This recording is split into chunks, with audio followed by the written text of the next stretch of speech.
Hello everyone, and welcome back to our channel. Today we're delving into a deeply significant and often overlooked aspect of World War II, the experiences of Soviet women who were captured by German forces. Nearly 1 million women served in the Red Army during the war, not just as nurses or administrative staff, but as snipers, pilots, tank drivers, and frontline combat soldiers. Their bravery is undeniable, but their fate upon capture is a somber chapter of history that deserves our careful attention.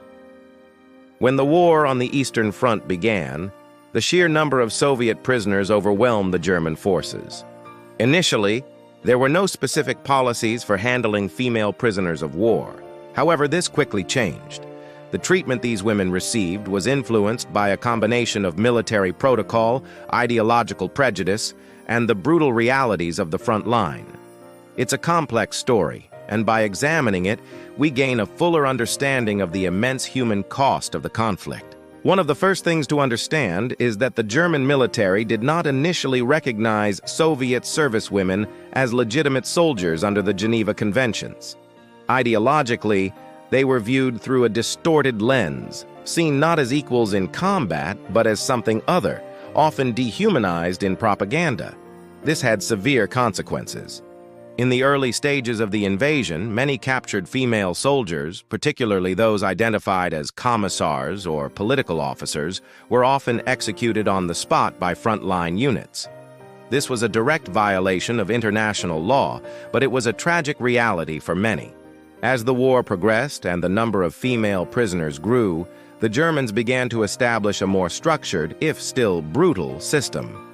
Captured women were typically separated from the male prisoners.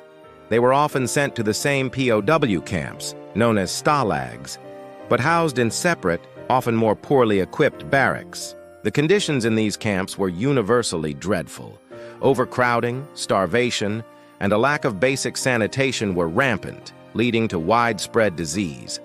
For women, the lack of privacy and specific hygiene necessities added another layer of extreme hardship to their daily struggle for survival.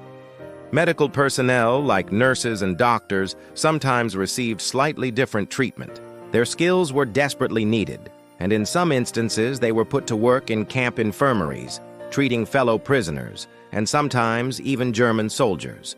However, this did not guarantee their safety or provide them with significantly better living conditions.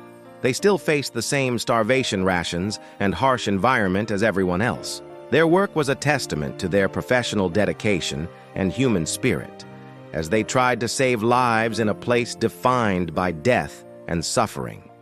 Beyond the POW camps, a significant number of Soviet women were funneled into the vast network of concentration camps. Here, their status as soldiers was completely erased. They were classified alongside political prisoners, partisans, and other groups deemed enemies of the state. In camps like Ravensbrück, which was specifically for women, they endured forced labor, horrific medical experiments, and systematic brutality. They were forced to work in armaments factories and other war-related industries, essentially becoming slave labor for the very war machine they had fought against. The resilience of these women in the face of such unimaginable adversity is truly remarkable.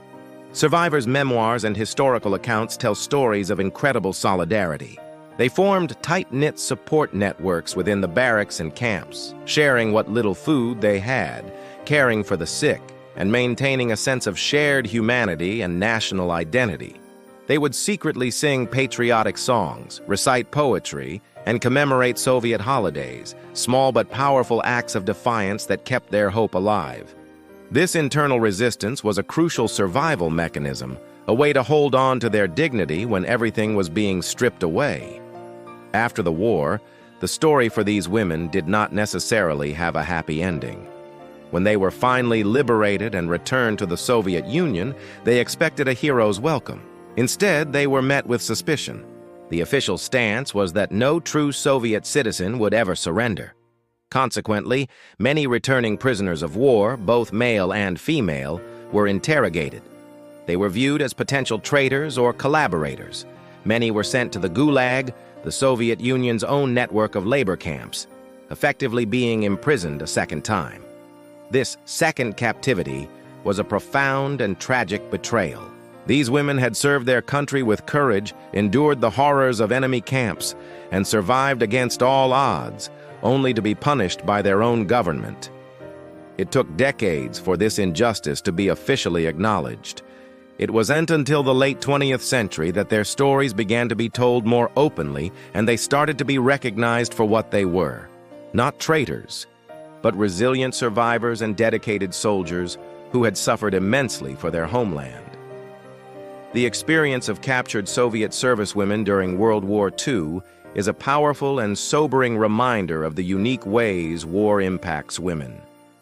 They faced the universal horrors of capture, starvation, disease, and forced labor, but also dealt with specific challenges and prejudices. Their story is one of incredible bravery in combat, profound suffering in captivity, and astonishing resilience in the face of betrayal. By remembering their journey, we honor their sacrifice and ensure that this vital part of history is never forgotten.